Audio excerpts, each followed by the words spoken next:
ఈ న్యూస్ కథనంతో మొద్దు నిద్ర వీడారు బల్దీ అధికారులు. జీహెచ్ఎంసీ శివారు మున్సిపాలిటీలో అవినీతిపై కమిషనర్ సీరియస్ అయ్యారు. టీ న్యూస్ వరుస కథనాలు ప్రసారం చేయడంతో యంత్రాంగం కదిలింది. అవినీతిపై విచారణ చేయాలని జోనల్ కమిషనర్, డిప్యూటీ కమిషనర్లను జీహెచ్ఎంసీ కమిషనర్ ఆదేశించారు.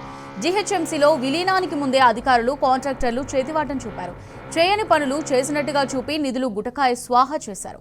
కోట్ల రూపాయల ఫండ్ కాజేసేందుకు అధికారులు ఎత్తుగడ వేశారు. ₹1,00,000 లోపు ఉన్న ఫైల్స్ పెట్టి విచ్చలవిడిగా అవినీతికి పాల్పడ్డారు. దీనిపై టీ న్యూస్ కథనం ప్రసారం చేయడంతో బల్దియా ఉన్నతాధికారులు మేల్కొన్నారు. ఎంక్వైరీ చేయాలంటూ ఆదేశాలు ఇచ్చారు commissioner.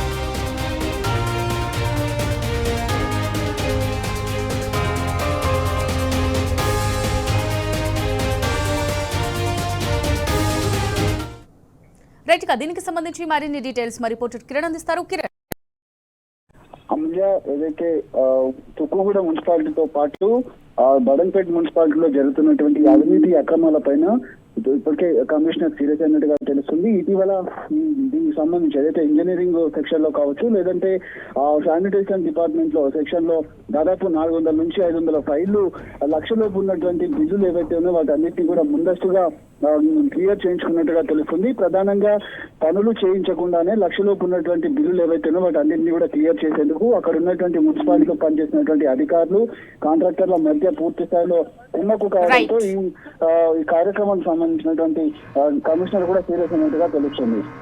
Right, thank you Kiran.